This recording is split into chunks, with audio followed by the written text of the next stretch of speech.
Well, hello there, good people. Hi, I'm Jason with Green Country Agroforestry, and you're on my front porch tonight. Hi, how you doing? We're coming at you live from northeastern Oklahoma, west side of Tulsa to be more exact. And I'm enjoying my coffee and sitting out here on the porch and enjoying the cool breeze is what a person should be doing at this time of day, no matter where you're at. So, since you couldn't be here on my porch, we're doing this instead. Who do we have out there? Well, I see Sassafras Red. I see a Gale Southern Living. Hey, is Mahalo Ranch still doing their live? I can't imagine they'd have quit already. It was good meeting them. I met a bunch of people this past weekend out there at Pryor, and if you guys weren't there, you missed out. Hello, Vicky Savage, and Mary is Tulsa Fox is here. Of course, Mary was with me. Mary walked away with a nice pink Ridge Life shirt. She likes that for some reason. She keeps on telling me I need to add a pink shirt to our offerings on our website. And if you haven't been to our website yet, I'll go ahead and plug that now since you're so used to the commercials already. I may as well do one for myself. Hi. We have a web store. It is at greencountryagroforestry.com. That's it. We own the domain, greencountryagroforestry.com. It is an online nursery, but at the moment, the only thing I've got for sale are daylilies. Unless, of course, you're watching on replay months from now, in which case we'll probably have a few other things. I spent all the day today working on a air pruning box to put my trees in, and I've got quite a few started. So those will be available this fall. I'm doing all the work right now. And, of course, boxing up and shipping whenever they go dormant. Who else is out here? We got Robert, Homestead Aquarius. How are you from Mist Outland? Mahalo Ranch is on for a little bit longer. Gail got a pink Ridge Life shirt too. That's cool. Well, I've got a thing that I want to do here in a little bit that involves the teapot over here and some of the goodies I've got in the foreground. Oh, cool. The name tag is blocking them off so you can't see it. So it'll be a secret until I spring it on you. But I can't do it until the coffee cup is empty.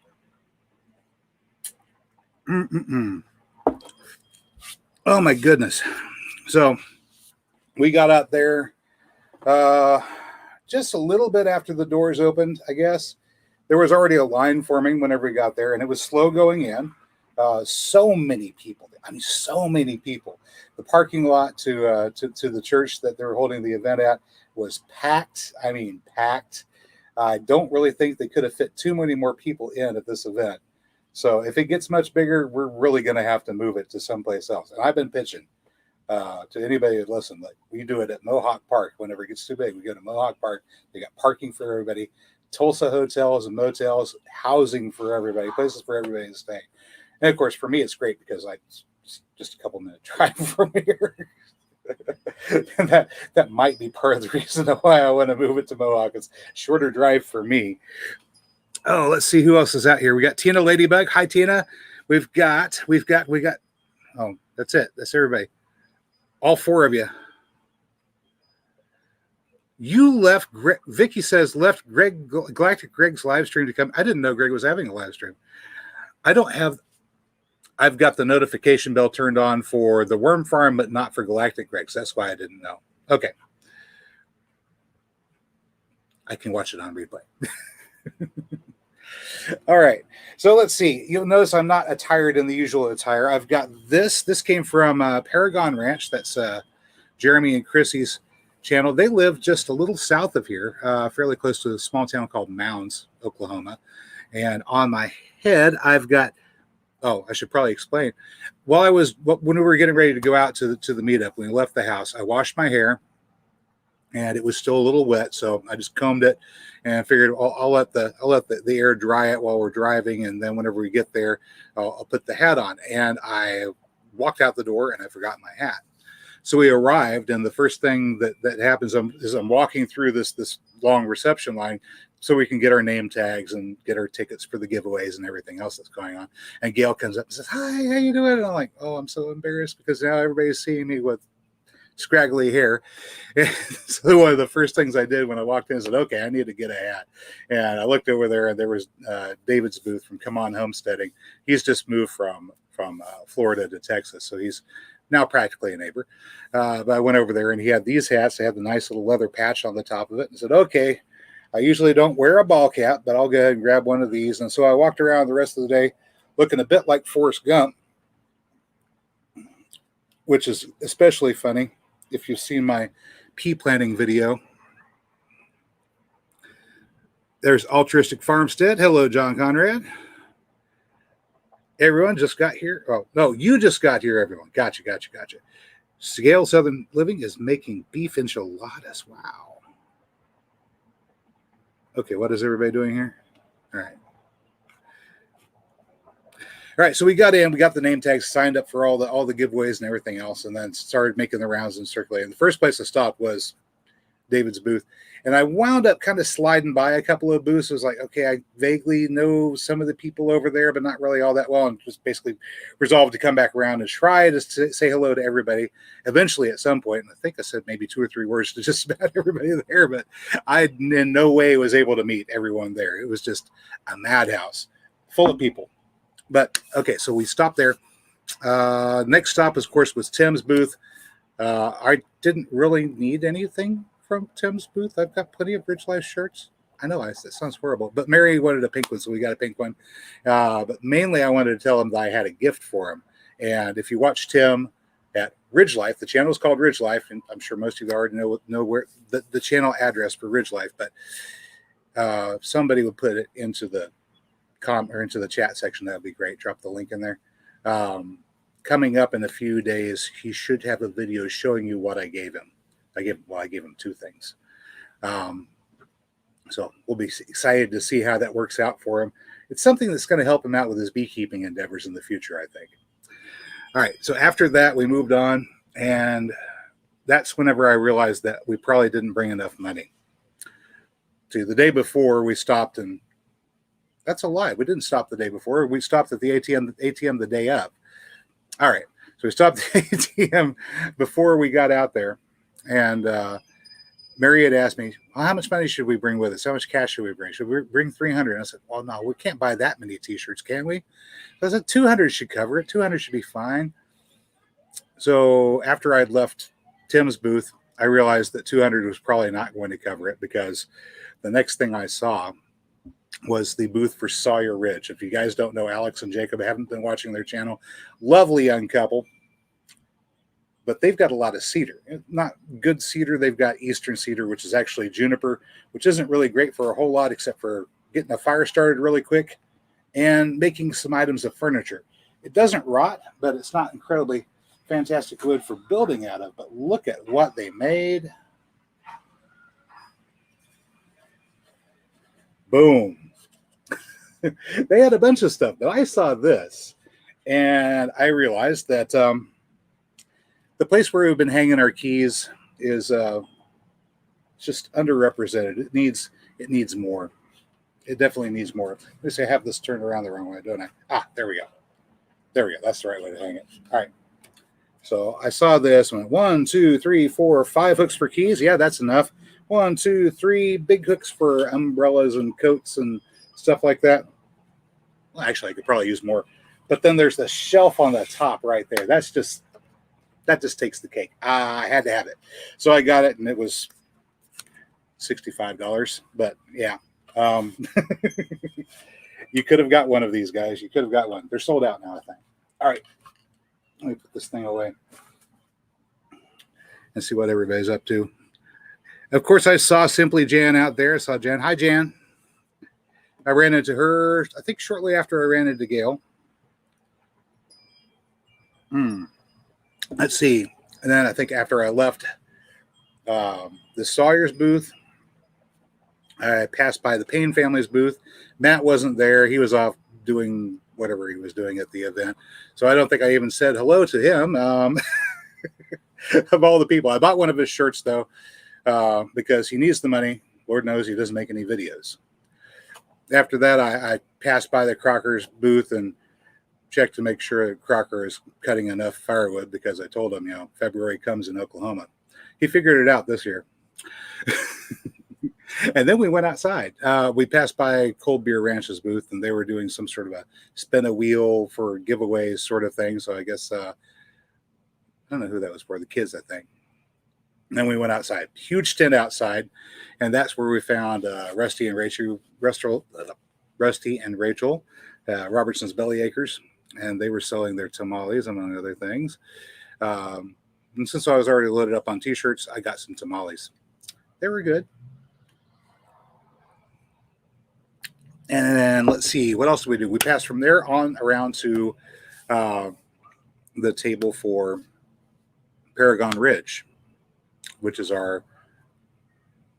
Did I mention Paragon Ridge already? Yeah, our neighbors down around Mounds. I had a gift for them too. I gave them a couple of fig trees that we'd started over the winter. They liked them, but I went ahead and got one of their shirts because why not? Then we noticed that there was something going on in another little tent off over to the side. So we went and looked, and lo and behold, there was Anson Ivy from Ivy's Forge and Homestead, and he had brought a portable forge with him and was sitting under a tent, working on something. We got up close and had a look, and turned out to be some sort of a bottle opener, which Mary can appreciate. She likes things that require bottle openers to open. Sat there and watched him for a while, and about that time I remembered I had forgotten another thing aside from my hat, which was the bucket of hazelnut shells I've been saving up over the winter. I've heard that hazelnut shells can be used as a fuel source and that they burn as hot as anthracite coal. That's hard coal. So if that's true, then a blacksmith might have a use for them. And I had planned on bringing them with me, and I completely and totally forgot and left them in the living room. I've got a 5-gallon bucket full of those shells, and I did not bring them with me. So it's going to have to wait until next year, and we'll have 20 or 30 gallons. All right, what's going on? Oh, Chris Clevercraft is here. Jandira is here. That's Garwin. Is it Garwin or Jerwin? I never can remember. Likeably Homestead showed up. Hey, how's it going? All right. Who else is in here? If somebody has got Likeably's channel link, go ahead and pop it up there. Vicky said, I'm concerned about getting across the Mississippi River on my way. Bridge connections are not. What are you doing on the other side of the Mississippi anyway? I thought you were supposed to be on this side. Tell you what, if that New Madrid fault ever goes, we're going to have some big trouble connecting east to west because everything goes across the Mississippi River. Once upon a time, it was, you catch a ferry and there's 1 or 2 ferries a day. Now you don't have the ferries. Everything goes across the bridges, but well, let's think about that one for a minute. There's John at Will It Grow. How's it going? Garwin has goats, hard G. Okay, I'll try to remember it. Thorhaven Farms in here? Okay, that's cool. All right, I am almost at the bottom of my coffee cup. There was something else we did after we stopped off and visited Anson at Ivy's Forge and Homestead, and he gave me, it's a little hot. He gave me a couple of things. He saw that we'd had this lovely key rack, and he gave me a couple of hand forged nails here to hang it up with. So whenever I finally get around to hanging up the key rack, I've got some hand forged nails to hang up the key rack with. All right, there was one other thing that was going on over there, but it wasn't being used our first time around. So we kind of had to wait a little bit, and I'll tell you about that whenever I get done doing this thing over here.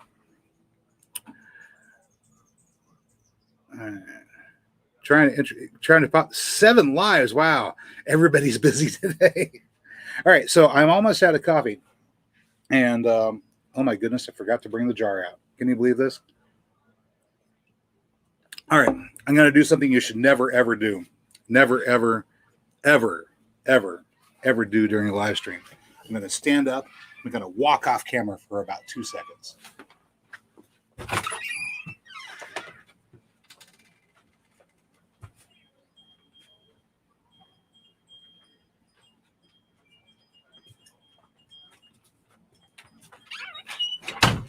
See what happens when you do that? We were at 12 watchers. Now we're at 15. Wait, I should walk off the camera more. Well, who else just came in? Oh yeah, my 2 seconds is up. Thank you for telling me, John. You could have just called me and told me.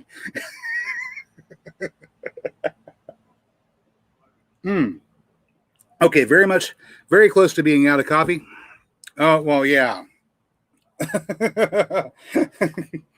John always goes to check the plumbing.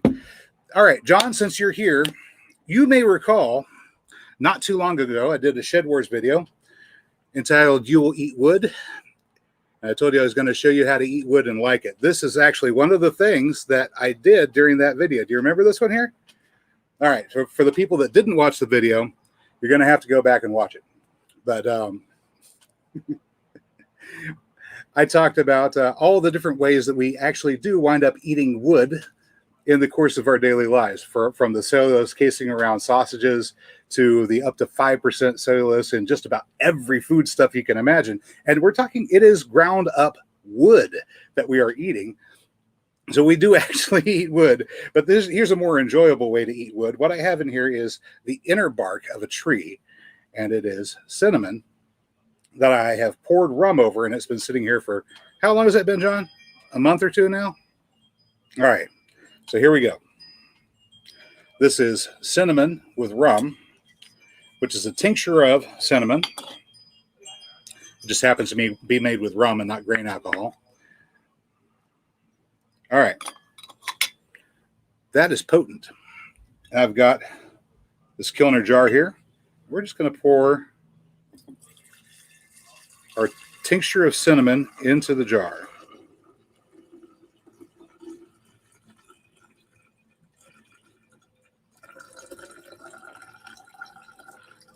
Now I'm doing this because there's a special creamer for my coffee that I really love. But if I were to get it and use it as much as I would like to, it would just get a little bit too expensive.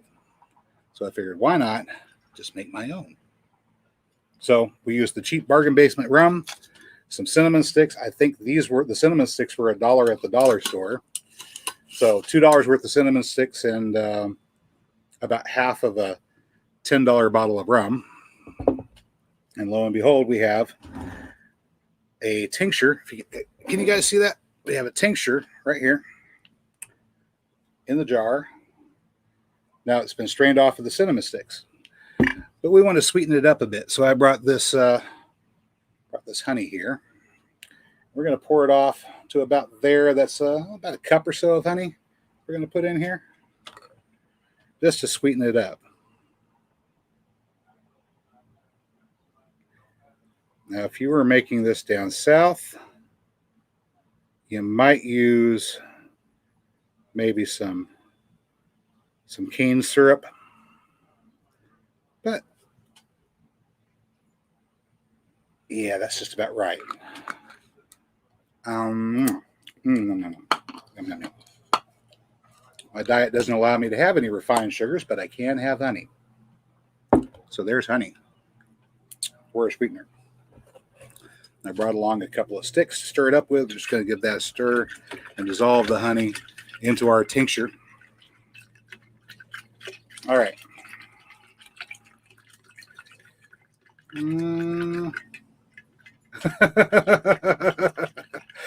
Gail said, I wish I didn't know. 2 months of the day is what John's saying. All right, cool. Mary is talking about food grade paper for vitamins. Yeah, they just take the paper and they press it into a little pill and they put just liquid drops of liquid medications on it. And when you're taking meds, a lot of that is just paper. Craziness. Well, Garowin, you can use any kind of alcohol to make it. Well, as long as it's at least 50 proof or higher, I'd imagine. But just about any kind of alcohol to make a tincture with. Oh, there's that little stranger gray kitty. No, that was gray and white. I don't know which kitty that is. That's a newcomer. Sorry, there's a strange cat walking through. Hi, kitty. He was looking over here. All right. I think I might have it stirred up just about good enough here. 80 proof or higher is what Sassafras Red is saying for it to be a tincture. All right. We are getting there. All right. So I suppose it's time to tell you about a very special drink. There's a drink they call horchata. It's made in Mexico, and it's made out of coconuts that have been pureed and then mixed with a little dash of vanilla and usually a bit of cinnamon. Well, I've got my cinnamon there, and since I don't happen to have an almond tree handy or orchids that produce vanilla, I went ahead and bought some almond flavored or vanilla flavored almond milk. So we've got all the components to make horchata, and with rum added, it becomes a rum chata, which is just an awesome thing to add about an ounce of into your coffee, because the cinnamon, along with the caffeine, does wonders. Wonders, I tell you. Gets your circulation going really well.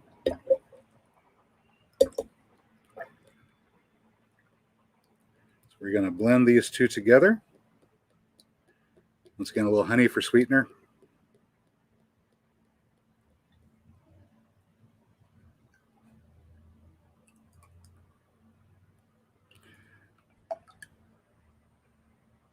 And the almond milk was also $1. So I was out, $5 on rum, $2 on cinnamon, and $1 here. The honey is the expensive part. Let's just go ahead and finish stirring that up. That is,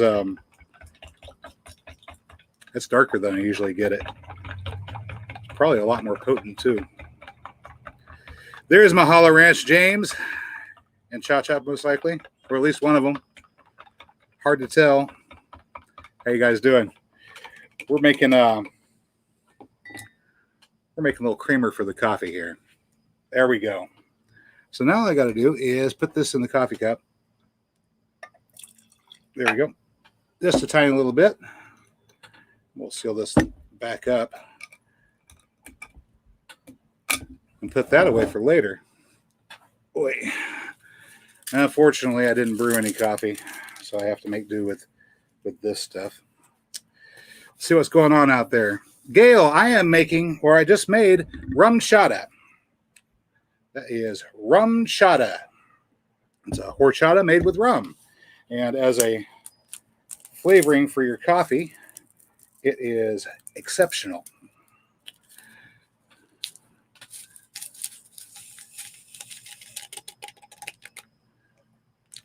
Really gets your blood circulation up. Accelerates healing. And if you're working on getting rid of the overabundant midsection, the cinnamon helps out as well. So I heated up the water, and now we're just going to pour that in there.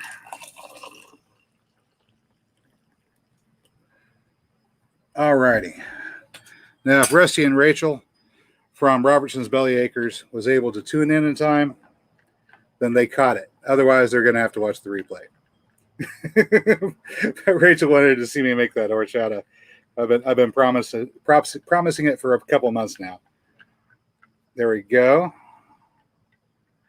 Can you have some? Absolutely. Come on over here to the porch, and I will pour you a cup. I brought a little extra coffee with me. All right. Rusty pepper. Hello, hello. I think I can use a little bit more creamer in it.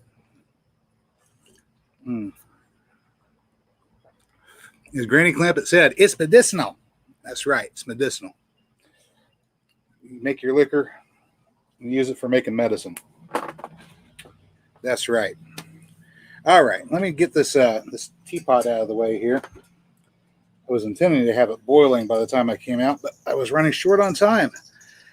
Getting so much work done today.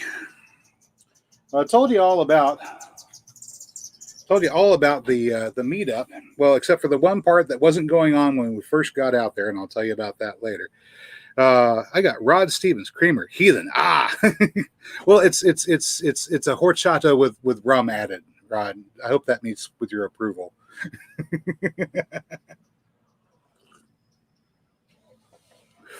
You got to be careful around Chef Rod. He's a perfectionist in the kitchen. There's Carl's off the grid. And Lindsay Miller. Hello, hello. I wanted to ask you, Rusty Pepper, did you get the shirt? Has it arrived yet? I saw a notification that the order was being fulfilled, but I don't know exactly how long it takes them to finally get around to actually shipping. Usually, shirt orders take a while, but whenever we ordered up those shirts for the giveaway, the small one was right around $18, and the 2XL was $20. So if you go to greencountryagroforestry.com and you want to order up a shirt, they're not expensive. The blue and gray ones with just the logo on the front are not expensive. I'm getting ready to add one that'll have more color options with graphics on the back and the front, and possibly a little shoulder badge or something of that nature. And those will be a little bit more expensive because it's just more printing and more work that they have to do to them, but they should be okay. Same case, I only make about $5 per shirt. So. Mary was asking what I was building. Carl says I got the seeds. Oh, good. So Carl got one of the seed packs. I also sent him. Did I send you some extra seeds, or was it just the tomatoes? I can't remember. I was sending off a bunch of stuff that day. And we have, who is it saying hi, Jason Avers? Who is it? You have it on right now. Great. Doesn't count as drinking at any time here in Southern Texas. Nice. All right. Hey, cool. We still have some light too. I've got a light just above me, and it's nice and cool out here instead of being all sweaty in the house. I really do need to get some more air conditioners. Do I want to see? I'll tell you what. Yeah, let me copy the link here, and we'll put it down here, and you can come on and show it to us. You got extra seats too? Okay, good. There it is, and I'll keep my eye open.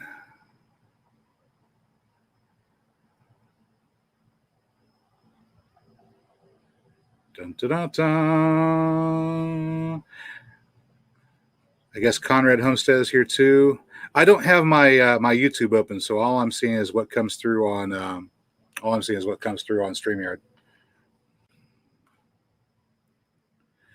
But hi, Paul. There's Rusty Pepper there. Let's take a look. Okay, let me go turn on this light here. All righty.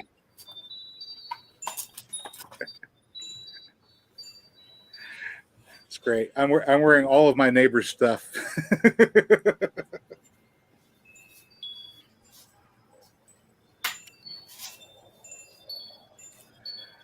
So you're a Yankee, and that's a no-no. What's a no-no, John? Hey. Okay. That's nice. That's so it, right?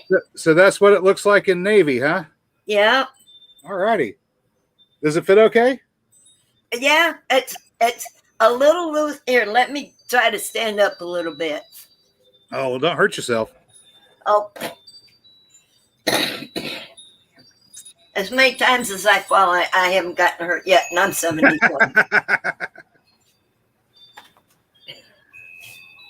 Nice.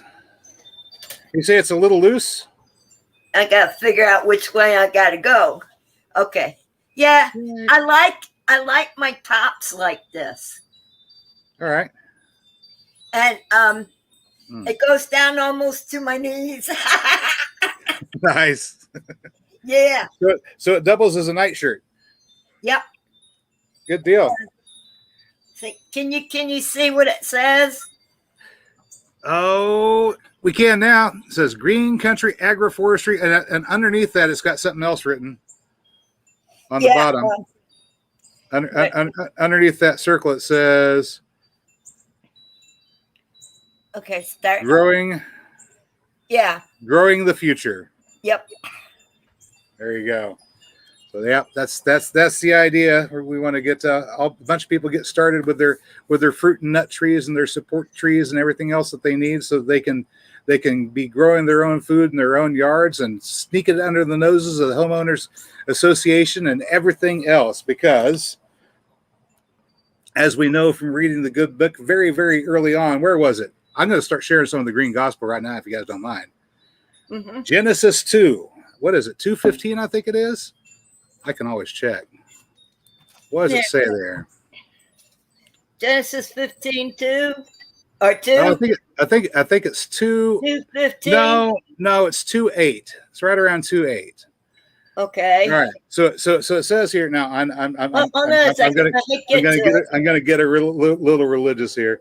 All right. Lord God planted a garden eastward in Eden, and there he put the man that he had formed. All right. That's one version of it. But the purpose of man being placed in the garden at that time is the important part that we're interested in. The question is, why was man put into the garden? And he was put there to, you know the answer, right? Tend the trees and grow the garden. To tend the garden, exactly. So it's kind of interesting that right off the bat, the first thing that mankind is instructed to do, if you're following that particular book, and I'm not saying you have to, but if you're following that particular book, the very first instruction mankind is given is to tend the garden. And we know a few things about this particular garden, because later on, after man leaves the garden, it's said he begins to till the soil. He wasn't tilling the soil in the garden. It was a garden that grew without the soil needing to be tilled. What kind of garden is that? Well, it says it's full of trees. So the garden that was planted for man to tend is one that's full of trees. So let me go ahead and jump ahead to another portion here where we have, I believe it is the book of Matthew, chapter 7.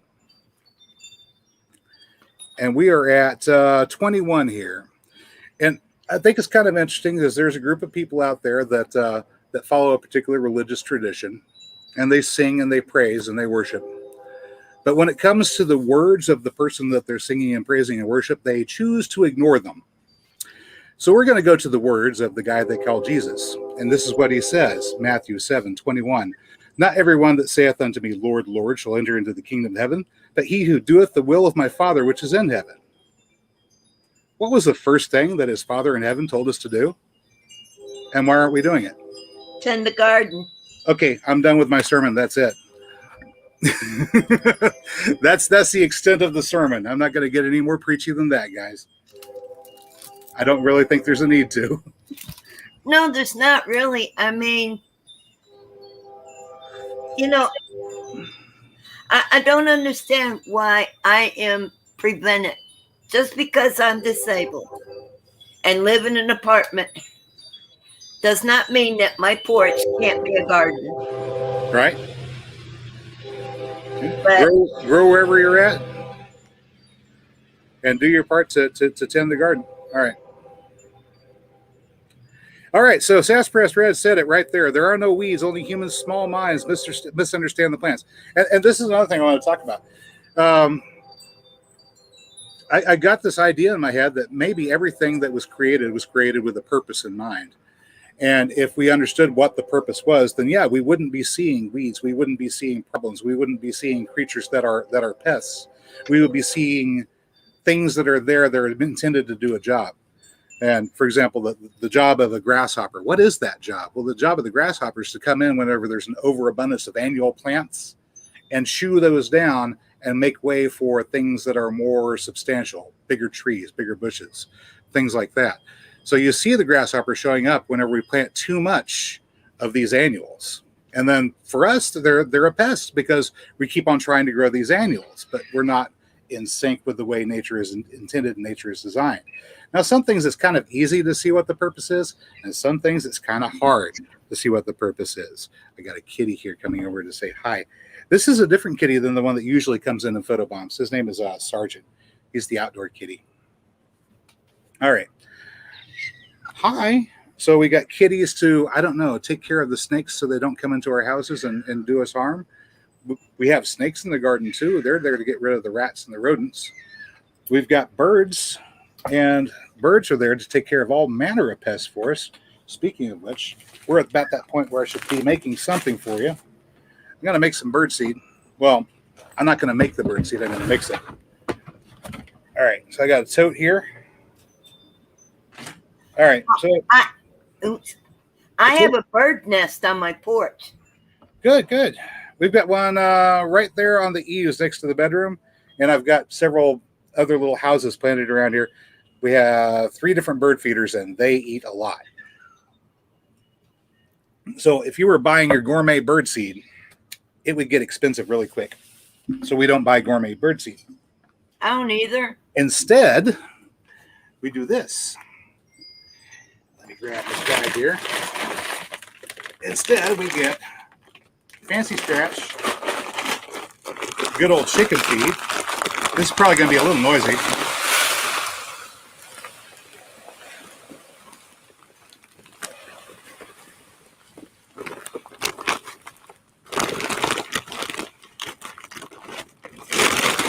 Because this entire 40-pound bag cost me about $7 or $8, whereas a 40-pound bag of bird feed would be much more expensive. All right, so we'll spread that around there. And to that, to help out the little ones, mainly the finches and the wrens and stuff like that, we're going to add this mix, which has a few sunflowers in it, but mostly it's millet, which is a very, very fine grain. People can eat millet too, by the way. It grows on sorghum. Sorghum's the plant that it grows on. You can grow sorghum for the grain, in which case you're growing millet, or you can grow sorghum because you're pressing it for sugar. So if you needed to get sugars for anything, I don't know, to make medicine with, for example, to get the stuff that you need to make your tinctures, you can also get it from sorghum. All right, so we've got those 2, and then I've got this big bag over here of sunflowers. Oh my goodness, they're heavy, guys. All right, so we're going to try to open this up the right way. Whenever you look, if you got your bag oriented right side up, you'll have one side where there's a little bit of a tab right there, and you've got that double stitching going all the way through. You'll have a tab that's loose. Over here, the tab is tied. Right? So you go to the side where the tab is loose, and you just give it a pull. Look at that. And the top comes right off. So if you ever need to open one of these bags, now you know how to do it without having to break out the knife and cut it open. But now we've got a big heavy bag I need to dump out here. Oh my goodness. Years ago, I messed with racehorses. I was the groomer for a racing stable. Right. And I was responsible to make sure that they had their feed. So I learned real quick how to open those bags. Open. Yeah. Yep. I grew up on the goat farm. We went through lots and lots of feed. I don't think we made much money with the goats, but it was a learning experience for me. All right. Well, now we've got a little bit of millet in there, and I've got the fancy scratch in there, and we got some of these black oil sunflowers in there. Just mix that around. Did you milk any of the goats? Oh yes. Developed a nice strong grip. Pitch at the top, squeeze down, pitch at the top, squeeze down, pitch at the top, squeeze down. Oh, yeah. Usually 3 or 4 of them a day. I tell you what. Well, when they were in milk, they weren't in milk all the time. No.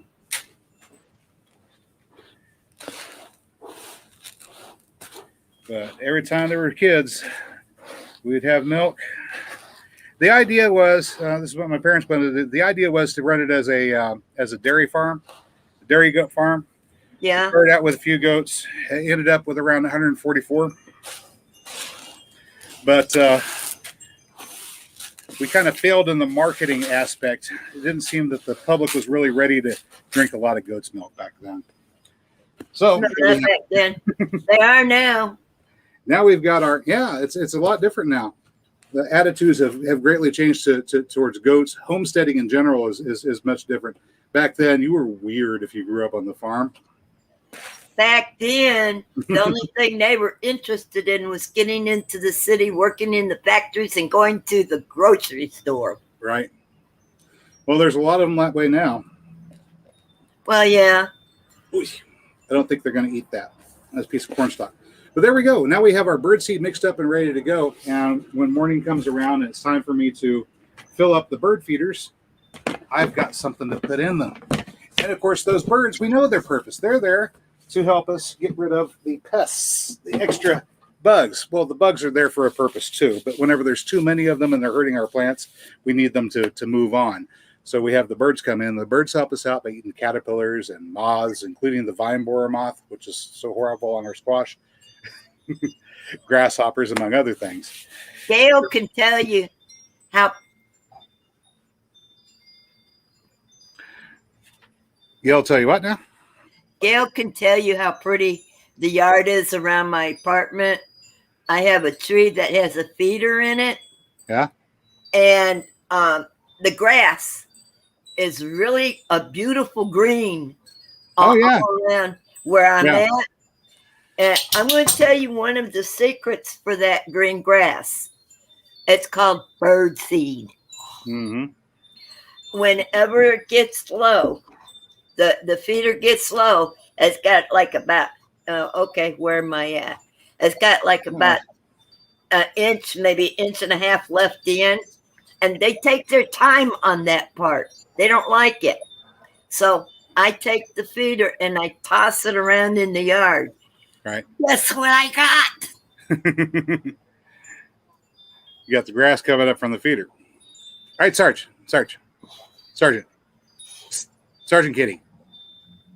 That dog's not here for you. He was here for that. He was here for that stray over there. He knows he's not supposed to come in the yard. Cat knows if he's in the yard. Well, he should know if he's in this yard, he's safe. The dog won't come over here and harass him. Anyway, it's a safe zone. Let's see. Chris is asking, "What is he making?" I had to pause for a minute.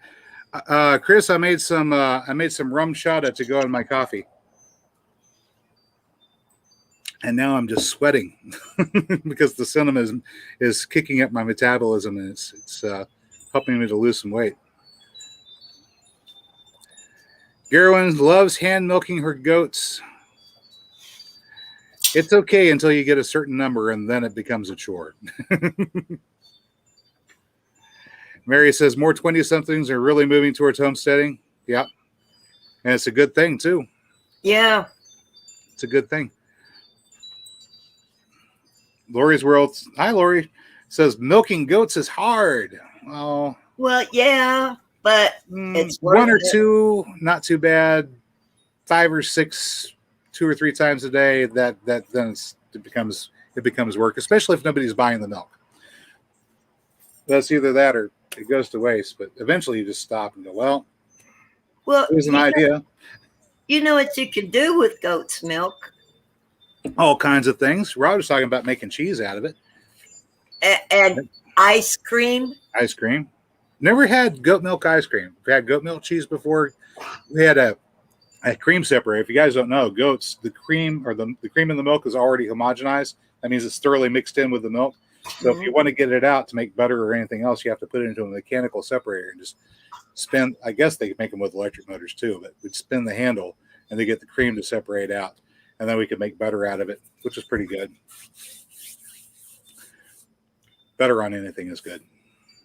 But we had dairy goats. If you've got those little tiny miniature goats and you're trying to milk them and get the butter out, it's not very good. The little breeds don't really make great milk. No, I forget what they're called. Spanish. Lamachas? No, they're smaller than that. Oh, okay. I want to say Nubian, but that's not what he said. No. I'd have to. Nubians are fairly large with nice, big, long, floppy ears and pretty dopey personality. No, they're very easygoing. Yeah, this is some Spanish goats. Hmm. They just had babies, and they got one that is like a Houdini. Yeah, And he's just born, and he takes off, and they can climb.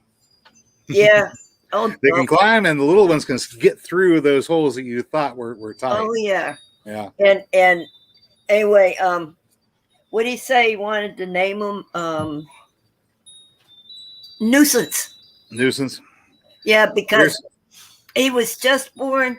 The next night after he was born, he took off and hid. The next day, he took off and hid. And then today, they had to go find him again.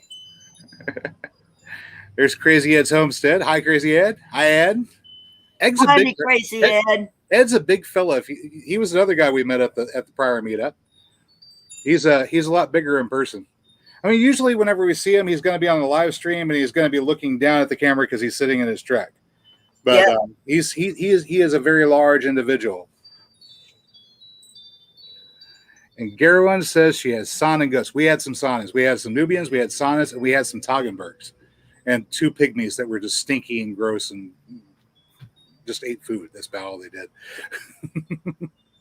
Nigerian dwarfs is what Vicky is asking. I think that. All right. So, some creatures we know the purpose of, some plants we know the purpose of, and it's easy to appreciate those things. Some it's not quite so hard, or some it's not quite so easy to appreciate. Let's take this plant here, for example. I'm sorry, Mary, if you break out whenever I show it. Get this in the light. Can you guys see it? There's a plant that is hard to appreciate.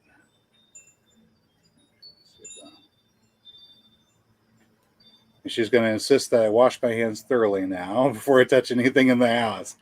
Poison ivy, of course. We see this growing all over the place.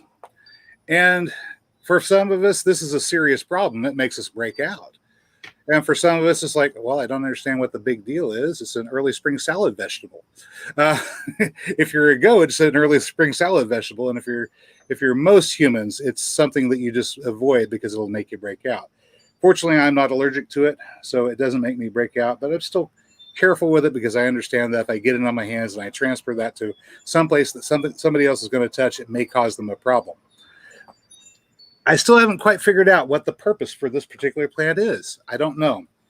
Maybe it's there to help us fight our enemies by putting it onto smoking fires and driving them out of their camps. I don't know. It's kind of has some use. There's another plant that I dug up not too long ago that is also kind of hard to find the use for. But I know you can't see it and the leaves are gone. But this here gnarled mass of roots is the root ball of a greenbrier plant. And I wish I wasn't running out of light. If you look at the roots of this thing, you can see they're very, very hard. And if you cut into them, they have a really burly sort of texture to them, swirls and swirls inside, really hard, but it's porous and fire resistant. And so people have learned how to cut these up and make pipes out of them. I don't know if there's enough wood in this one to make a pipe out of, but whenever I get it cleaned up, I guess we'll find out if this particular weed had a purpose. Maybe it does. But like Sassafras was saying, once you start to understand what everything is for and the purpose behind everything, we don't have weeds and we don't have pests. We just have parts of the garden that maybe we don't quite understand yet. But the garden itself is still here and it's still all around us. Yeah. That's it. That's the Green Gospel in a nutshell. Let's go back to Pryor, Oklahoma and the meetup. I told you there was something else going on that we weren't able to experience as soon as we walked through and said hello to everybody. Off over there in the corner, there was a trailer set up with a sawmill on the top of it, and it was for Hood's Custom Shop. And after lunch, he went over there, and a bunch of fellows picked up a log, and Mary wondered why he didn't have a setup that would allow you to just lever the log in, but I guess whenever you got 5 or 6 people to help, then you don't need it. But they commenced to sawmilling and cutting up that log, and it was a piece of cedar. and I walked by the booth that they had, and I picked up this. It's a little cutting board. I've been wanting to get a little cutting board for my outdoor kitchen setup. I've recently added a sink and a table to it, so I've got the grill, which doubles as an oven. Now I've got a sink that functions, and a table, and there's a cutting board to go with it. So I am all set to be cooking outdoors this summer and not heating the house up. Question: Yes. is that cutting board big enough? Oh, it could be bigger. It could be bigger. Well, they're glass. I don't get to go outside and do much of that, but I like my cutting boards to be, they're 16 wide, I think by 22, 24, and that's just a small one. Yeah, this thing is about maybe 12 by 18, I would think. Somewhere I around don't there. think that's 18. But let's see. Yeah, it's not 18. I think that's maybe From it's there either to there is about 9. yeah, it's about 8 by 10. So Maybe and I think your eyeballs are better than mine. That looks about 8 by 10 then. Yep. So yeah, a little bit bigger would be nice, but this is it's the largest one they had, unless I wanted to pay $40, and we discovered that $200 was not enough money. We should have brought more. So there we go. I think this. Jason Crocker warned everybody, bring the bucks. Bring the bucks. Mm-hmm. Oh my goodness. Sasspress Red is saying the best thing for poison ivy is apple cider vinegar to stop the itch. And Mary's saying no, soap for poison ivy. Oh, everybody's got my everybody's got their own recipe for how to stop the itching. Ed's saying, I can't believe all the people I met, all the channels, all the subs. It was awesome. What? Gail is allergic to cedar. Let me back that up.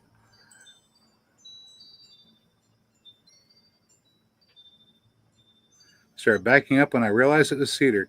So, are you allergic to the junipers, the eastern red cedar, which is juniperous and not a cedar at all?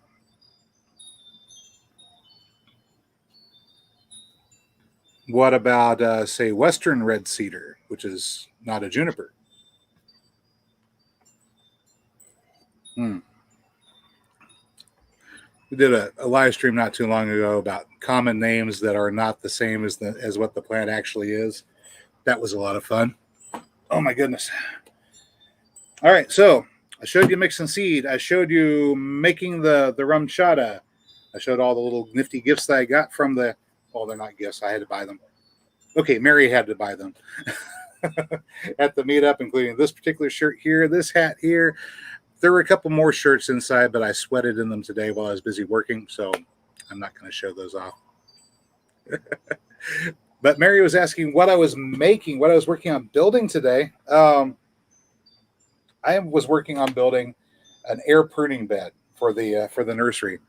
So for the people that don't know, an air pruning bed, it's kind of like a raised garden bed, only you take the bottom half of the raised garden bed and you cover it with hardware cloth. And we used 1/2-inch hardware cloth.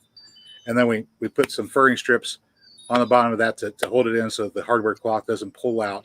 And we put some additional braces across to help support the weight. And we put that up on blocks. And the bed that I made is 4 foot wide and 8 foot long, and it's 1 foot deep. And we put, I think it was 4 bags of bark mulch across the bottom just to keep everything from falling through those 1/2-inch holes. And I spent the rest of the day after I finished that up, filling it with 50-50 peat moss and perlite. And I had to get it pre-moistened before I put it in. So that was a lot of mixing it up in the wheelbarrow and dumping it in there. And I think I need to go back and I get 1 more bag of peat moss and 4 more bags of perlite to mix that up. I'll probably use about half of that. And then that will be finished. All right. Now what this does, this is the exciting part. Whenever you put a tree into it, and that could be a seedling, it can be a cutting that you start. It doesn't even necessarily have to be a tree, but it's best for trees and bushes and shrubs, semi-hardwood or hardwood stuff. When you put that tree in there, it's going to start sending out its roots just like normal. But then whenever those roots reach that hardware cloth and they start going through the hardware cloth, the tips will be exposed to the air, and this will kill off the tips of the root. Why is that good? Well, that means the tree just has to put on more roots, and so it puts out more roots to the side, more lateral growth, more side growth. And so by the time we're done, by the time we get to the dormant period in the fall or winter, whenever people are wanting the trees, all I need to do is go out to the air pruning bed and pull one up and out of the pruning bed, and it will have a nice thick bushy root structure. And then I can box that up and ship it to you. Whenever you plant it, it'll have all of those roots to get started growing in the space where you want that tree at. And it'll be much healthier than one that was raised and kept in a pot where the roots just circle around and around and around. And it'll be a lot healthier than one that was planted out in the ground and then dug up out of the ground. Because whenever you do that, you lose roots. There's almost no way to dig a tree out without losing some roots. So that's what that's for. So I can provide people with good, healthy trees with strong root systems. And that's what I did all day. Total materials cost about $300 for each bed. So I guess I probably better sell some trees, huh? Uh-huh. Uh-huh. Mary's over there. Yeah, you better sell some trees. All right, so what's going on out there, guys?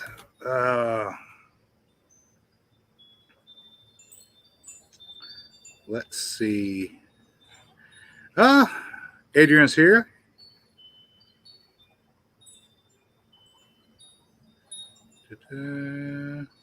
Adrian, I got that chocolate There she is today.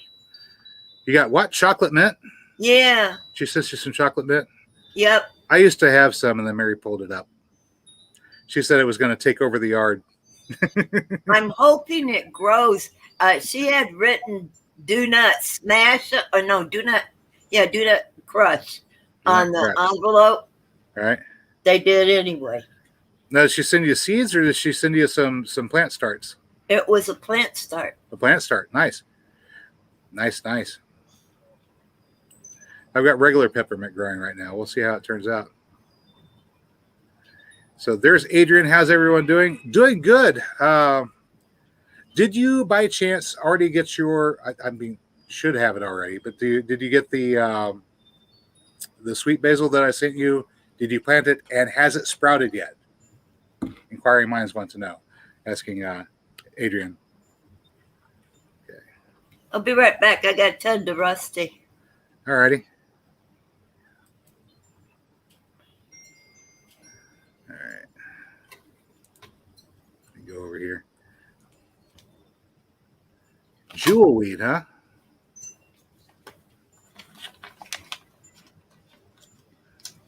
Let me put her on mute for a moment.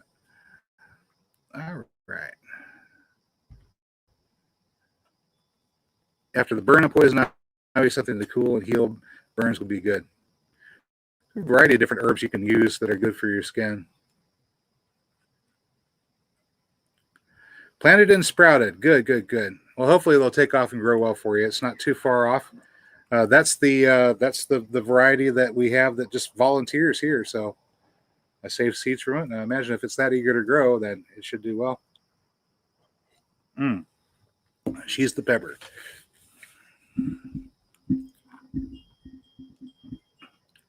All right. Oh yeah, it is hard to kill mint. You can kill mint, but it's hard.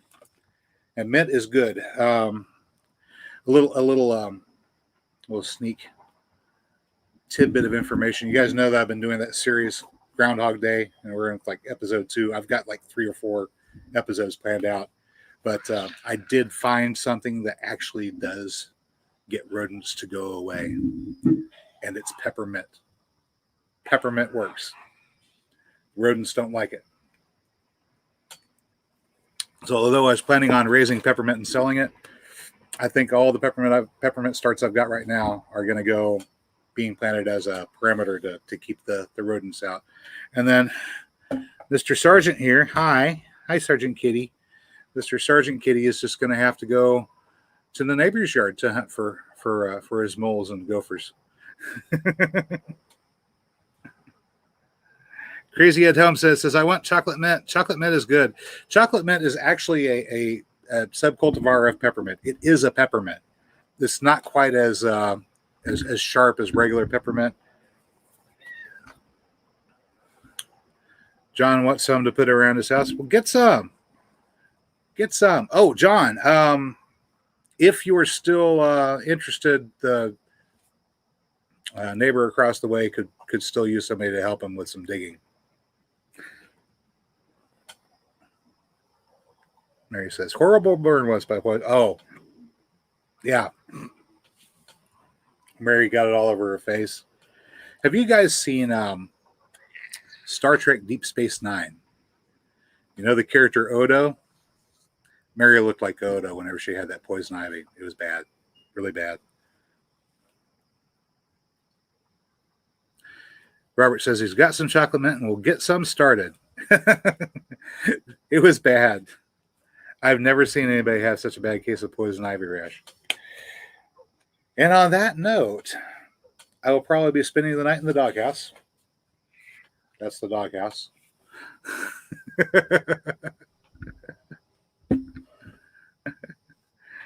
Gurin loves Deep Space Nine. I think that was probably the best Star Trek series ever. But hey, guys, I've been boring you for about an hour now. Was there anything that we were supposed to cover that we didn't cover? We talked about the purpose of man, the words that appear in red in certain books that have the words HOLYBIBLE written on them, and that concept of trying to figure out what the actual purpose of the different things are instead of just associating them as being, well, that's bad, to figure out what the purpose is. That was the gospel part. We talked about the meetup. I showed you some of the goodies that we got. I hope you're jealous and you want to go to the next one. I'd love to see all of you out there the next time we have one. Maybe I'll have some plans to share out the next time. Mm-hmm. And maybe I'll bring the guitar too. We might do some music. Green Greg said he tried peppermint oil to drive off a rat infestation and it didn't work. Oh no.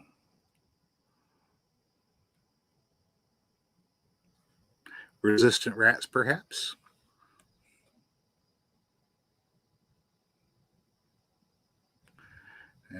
And Gail says, I want to show off my goodies too. You should. You should. I think it was it Crazy As I popped on for a minute there and I had all my shirts on all at the same time and I just started pulling them off. There's this one and there's this one and there's this one. That was kind of fun. I was a little bit drunk that night. You guys might have noticed. Possibly, maybe. Well, okay. There's this brewery called Bell's. They're up in Michigan, and they put out a double IPA with honey in it, and it was good. It was really good. It was really, really good.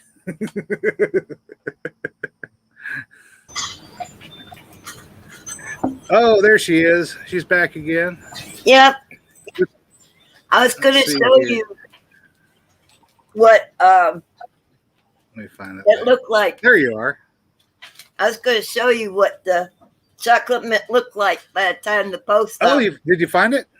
Yeah. All right. So is she okay? Did she just in an envelope is what she shipped it in, and then there's a plastic baggie? Yeah. Did she have anything on the roots or just paper towel or something like that? Yep, it's got something on the roots. What kind of covering is on the roots? Well, I haven't taken it out because I'm afraid. I looked at it and it looks like it's going to be okay. I'm kind of curious because whenever I finally get around to shipping some mint, if I can get away with not shipping a whole bunch of dirt, I would like to be able to do that. Well, it doesn't seem to have a whole lot of dirt, but it does have some dirt. And I also have what was not there. It's a sprig of mint. Oh my goodness, I gotta hurry up and put it in some dirt. Yeah, get it some dirt, give it some water, it'll take off. Yep. Oh my goodness. And once you've got some mint going, it is super, super easy to start from cuttings, guys. I mean, super easy. I mean, just if you watch that one where I'm starting sweet potatoes from cuttings, It's just about that easy. Find a couple nodes, leave a leaf on the top, cover those nodes up. You're good to go. Keep them moist, keep them warm, and your mint will grow. Thank you, Adrian. I'm so tickled. It was wonderful getting some mail like I got today. The chocolate mint and the shirt. Nice. Made out like a bandit. Well, I think so, because I haven't been getting anything except a few seeds, which somebody took off my desk. Oh, for shame. I know, for shame. A lot of those little minor perennials like mints and lavenders, not necessarily very easy to get started from seed. It's a lot easier to get them started from cuttings. And so hopefully, once we've got our shelves set up the right way and we get the little factory going, we'll be cranking out the mint and the oregano and the lavender and hopefully rosemary too. My big 10-year-old rosemary bush almost got killed off. Oh wow! During the freeze. Well, technically the old part, the thick part, the 10-year-old part did get killed off, but it had fortunately already started more babies all around it. So I still have rosemary growing there. It's just not the really big piece. I'm going to have to cut that out. The trunk of that rosemary is about that big around. So starts out as a little tiny plant in your kitchen window, but if you let it grow, they can get really big. Yeah. And that one got there. I have one of the seed packs I got has lavender in it. I love lavender. I drive people nuts. Lavender this, lavender that. Lavender is good. It's one of those herbs you really should have around. Even if you don't like the smell of it, mosquitoes like the smell of it even worse. Yeah, and not only that, but it's a beautiful color, and the scent. I love the scent of lavender. It's supposed to be a calming, have around as you're drifting to sleep. Right. John's saying he needs to go get more rosemary. You're not getting it from here because I don't have enough to share at the moment, John. I'm sorry. Well, hopefully you managed to get some started out of what I gave you last year. I don't have any at all. Well, you need to get some. I gotta be careful on what I have and how I do it. Otherwise, somebody will come along and empty it again. Uh-oh. Why are they emptying out your plants? But it's not so much my plants. Gail and Taz was up here last month. All right. And they blessed me with helping me get the soil going, started so that I could plant. Right. And I was getting ready to plant. And someone was emptying my plant beds. They were two. One was water trough. They were stealing the soil out of your raised beds. Well, I was told that I couldn't have it. Oh, you live in an apartment. Yes. So you have to abide by their rules. Well, yeah. I'm not allowed to grow any groceries, and I see people here that have plants doing that, and one of their reasons is because I'm in a wheelchair. That's the reason for me. I'm not supposed to have a dog. Oh. Yeah, apartments, nosy people. People who know what's best for you, even though they don't know you. Yes. Mm-hmm. I have notes from doctors. Every time I turn around, I got to get a new one because they don't abide by. They don't agree with what the doctor says. Right. He says, "I need my service dog." Oh. Come here. Come on. Get up here. All right, John, zone 7, especially up where you are in the hills, where the temperature can get a little bit colder. Yes. Rosemary and oregano both will do better if you can get them southern exposure. Y'all are watching my heart. Oh, there he goes. Now, where Pepper's at, she can probably get away with having rosemary outdoors if the apartments would let her have it. Yeah. Well, if they don't know that it's rosemary, I probably could get away with it. I don't plan on telling anybody. I am particularly fond of growing things that people assume are just pretty flowers. Yeah, well, I have a tomato plant. If you went to my channel, I've done a couple of videos on it. Yeah. Where I've gone looking for the tomato, and now it's this big right now. The first time I videoed it, it was this big. Nice. Now, what kind of a tomato have you got there? it's gonna be a big one. I got the stick still in the ground out there. I'm gonna go get it. All right. Well, I'm getting ready to wrap up since we're at a little bit past 9 o'clock. Yeah, we're running out of time.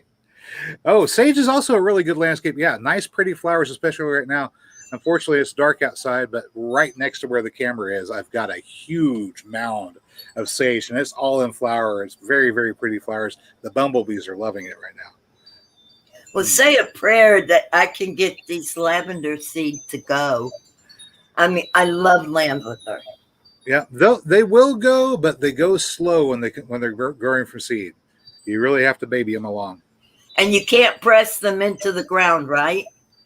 They like a little bit of light to germinate. Yeah. Okay. Yep. All righty, guys. Hey, as always, if you found the video informative or entertaining, you know what to do. Thank you very much for coming out tonight, and I will catch you all next time.